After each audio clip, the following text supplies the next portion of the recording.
Greetings, welcome, bienvenidos, hola, aloha, ni hao, namaste, konnichiwa, bonjour, buongiorno, sawadee up, guten tak, ja, weevi, vakat, bang, half a day, privyet, jai janendra, salam, shalom, peace, now, go vegan, peace, how? Go vegan.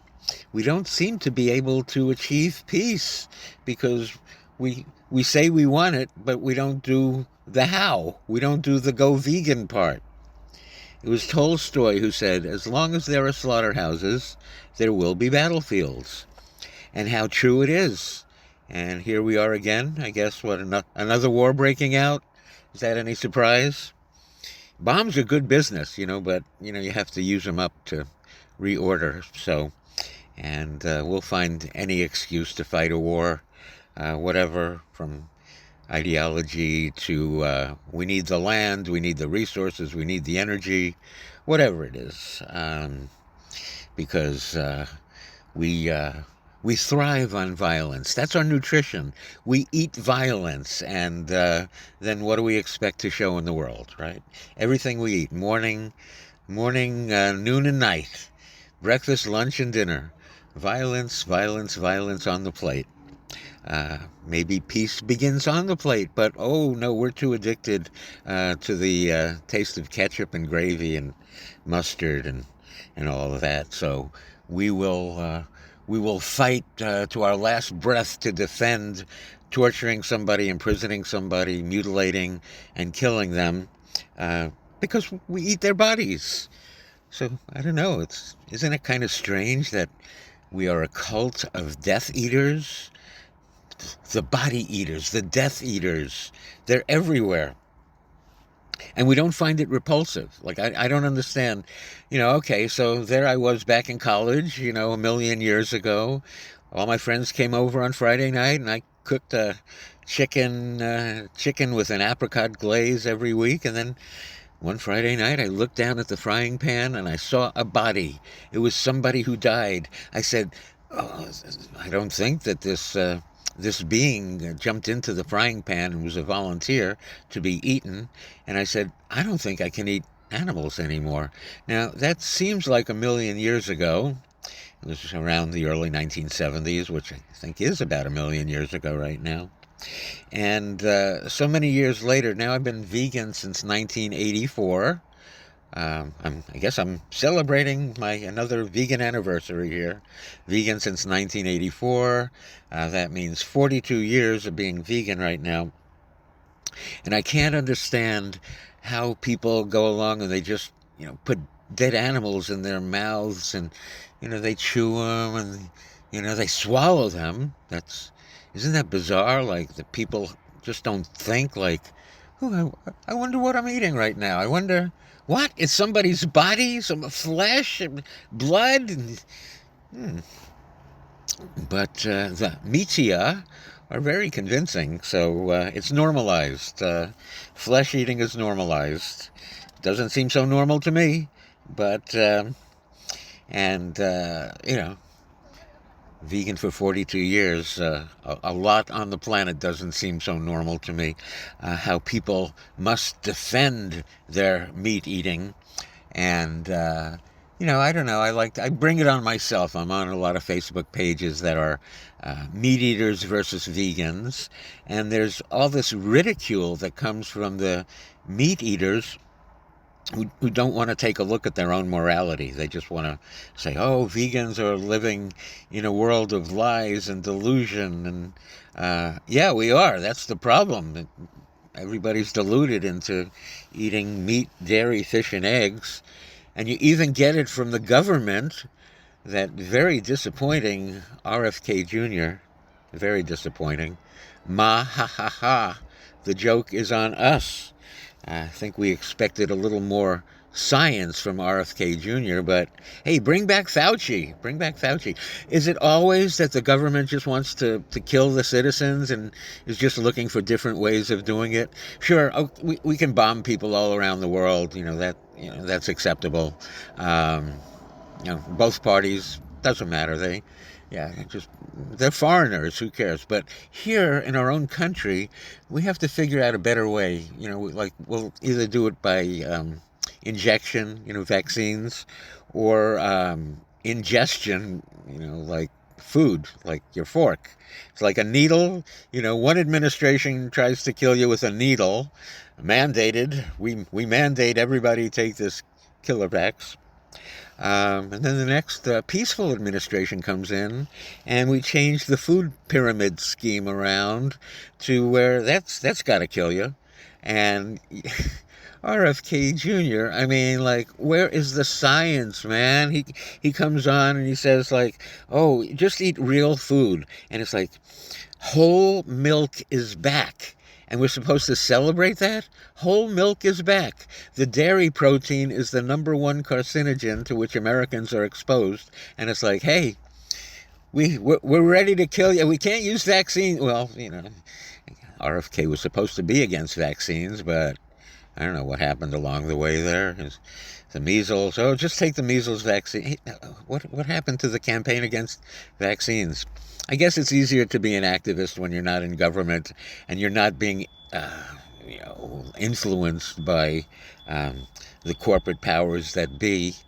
What was it, like 8 out of 9 of the advisors on the new food guidelines came from the meat, dairy, and egg industries? So what do you expect the recommendations to be? And they have all this money where they can fund all this research that just says how healthy it is, that we should be eating whole milk. It's back. It's back. It's got the saturated fat. It's got the cholesterol. It's got the insulin growth hormone, so you can grow your tumors really fast. And it's got plenty of pus. That's right. And when you're not grossed out by eating a dead, decomposing body, why would you be grossed out by swallowing tons of pus from dairy? And it's amazing how sick all the animals are because they're fed GMO corn and soy, totally unnatural for them. So you're eating GMO animals who are all sick because they really wasn't natural for them to be eating corn and soy.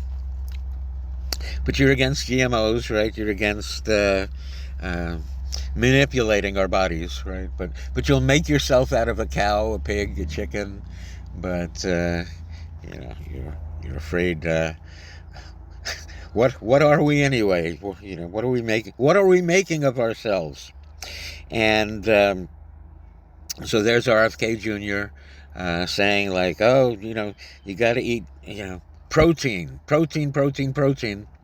Ignoring the work of T. Colin Campbell and the China study that tells us animal protein is deadly, that it's the cause of cancer.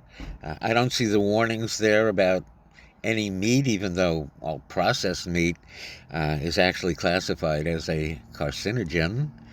Processed meat, what everybody eats every day. Bacon, ham, salami, deli slices, hot dogs, all of that stuff actually classified as a carcinogen, like asbestos. So, like, enjoy your asbestos lettuce and tomato sandwich. Sure. And T. Colin Campbell, on this very show years ago, said that probably 90% of fatal degenerative disease is caused by animal protein and not much of it. And all of the really credible studies over the years, the Adventist study, the Harvard nurses studies. I think I'm going to write another book, Health Vegan Truth, because all of those studies show that eating animals, meat, dairy, fish, and eggs, deadly. But you wouldn't know it by the new food pyramid scheme that came out from the government. And then RFK Jr. and we have the administration now saying that out of national security, we have to be producing glyphosate. It's a natural, we have to do it for national security. Well, glyphosate is a carcinogen also. The whole scheme with Roundup and Monsanto and but now it would be a threat because the Monsanto poison Roundup and the GMO soy and corn are now so prevalent. We can't fill the food supply without this poison. So it's like it's a matter of national security. We must produce this poison to poison the people. Now, I take it somewhat personally as the first person. I do believe I am the first person, certainly in California, perhaps in the U.S. or the world, to have been arrested protesting against GMOs. And that too is about a million years ago. I can't quite pinpoint it, but it was in San Diego, and we had just learned about GMOs. We didn't know anything about it, how prevalent they were in our food supply. And so, well, one thing we did, a bunch of us went to a grocery store and we filled up our shopping carts and went to check out, and then we kind of became alert as to how many products in our shopping cart were GMO, and it was ghastly. Look at all the corn and soy, and they've moved on now to poison other crops in addition to corn and soy, but they were the first and main ones. So that's why I mean the soybean, like it's a superfood. The organic soybean has been around for countless centuries and is a superfood, but we, in our corporate greed, managed to manipulate it into a poison, the GMO poison that it is. And then it turns out that it's such a prevalent poison that we have to produce it. We're afraid that other countries are producing this poison, this glyphosate, when we need to produce the poison at home. Um, Trust the science. Fauci is starting to sound like a scientist now. I don't understand. So years ago, I was arrested protesting against GMOs in San Diego. I guess I stepped across a line on the sidewalk that put me on federal property. But I think I was more arrested, to get my poem off the street. I had the megaphone. The megaphone is a cop magnet, as I've learned over the years. And my poem was, "We don't want no potato engineered by Monsanto. Arrest that man." Yeah, so that was at the time when Monsanto came out with a potato that was actually an insecticide. When the beetle would bite the potato, it would kill the beetle. Do you want to eat that potato? Do you want to eat the cows and pigs and chickens who are fed all those GMOs? Go vegan.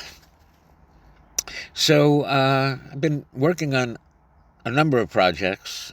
Maybe that's why I'm not producing the podcast as often as I should be, and checking in with you. I did write it's an Amazon charted. I won't call it a bestseller. I guess it's a seller. It sold a few. So, Bible Vegan Truth.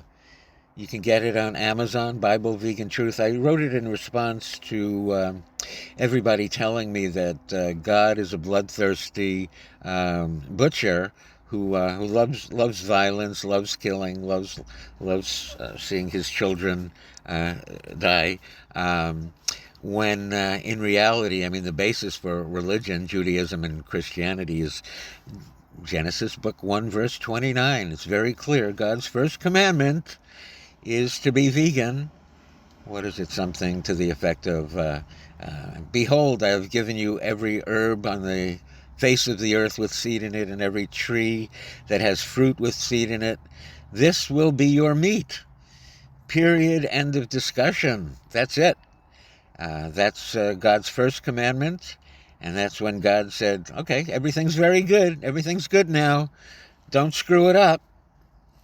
Don't eat meat. oh, you're eating meat. I have to have a flood. I have to wash everybody off the face of the earth here. Sorry.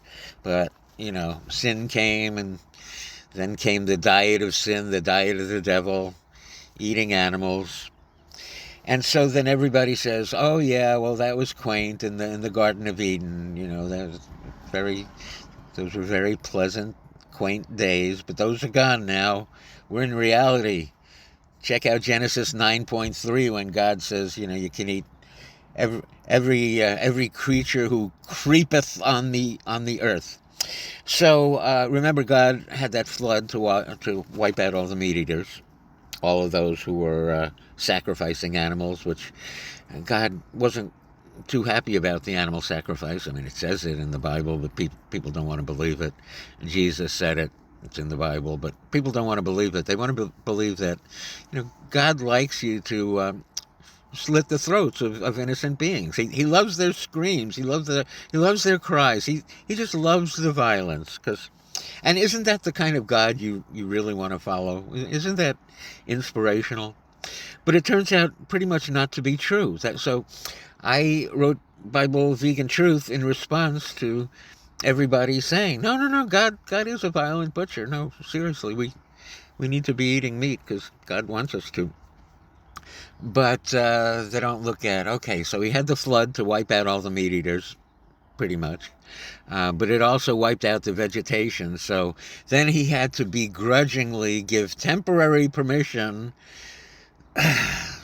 to sin, to eat the diet of the devil.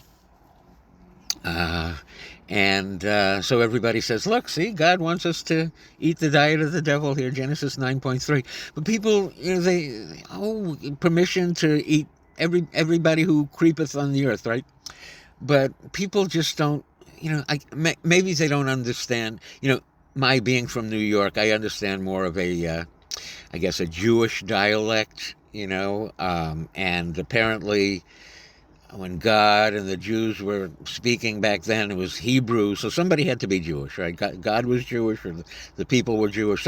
They were speaking Hebrew, which may have gotten lost in the translation along the way into Greek and then into English, and then suddenly, God's a butcher. But in understanding the Jewish dialect, where people say like, "Oh, look, God wants us to eat animals," no. God was saying like, you want to eat animals? What? You you want to eat animals? Okay. You want to eat animals? Go ahead. Go ahead. Eat animals. Do what you want. Eat animals. See what happens. You'll see what happens. And if you read, in Genesis, or, right before 9.3 and right after, God is saying like, oh yeah, you want to take the blood of others? Well, you're going to wind up giving blood yourself. It's going to cost you. There are consequences here. God wasn't saying like, oh, Genesis 1:29 was a seasonal menu. You didn't see on there, it said like, watch this space for seafood specials in the future? No. So, there are the consequences. You're going to take the blood, you're going to give the blood, and you're going to give a lot of blood in surgery. You're going to, the heart disease, the cancer, the stroke, the diabetes, all of that. Take it from me. Apparently, I am the world's foremost authority on the Bible right now, because everybody seemed to miss Genesis 1:29, and all of the ways to refute every claim that tries to turn God into a bloodthirsty butcher. You can get that book at Amazon. It's only $9.99. I made the top 10 in the category of Christian social issues. I was in the top 10. I think there were 9 books in that category. But hey, I charted on Amazon. So there's that. And apparently I'm going to have to write the Health Vegan Truth also.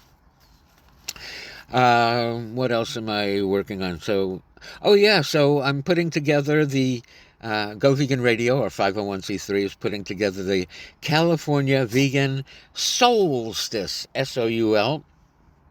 on June 20th and 21st. This is going to be in Long Beach. It's going to be a fantastic celebration of the solstice. And we're going to have Reggae Saturday solstice. And of course, our wonderful friends, L'Amour and the Mystic Band and Empress Akua will be there. We'll be announcing other reggae greats for that Saturday. And that Sunday, June 21st, is going to be Jazzy Solstice Sunday. And we are going to have the legendary Al Williams Quintet performing there. Al Williams started the Long Beach Jazz Festival many years ago. And special guest for that one will be Valerie Monroe, who was a singer with Ray Charles and the Raylettes. So that's going to be fun. We're going to have the California Vegan Solstice. We're putting the soul in solstice. And that'll be June 20th and 21st. Tickets are going to go on sale soon. Stay in touch with me on Facebook, Bob Linden, Go Vegan Radio. I think right now we're looking for some angels to help us with the initial costs on it. And there's a PayPal link that you can find on the Bob Linden page, also the Go Vegan Radio with Bob Linden page on Facebook.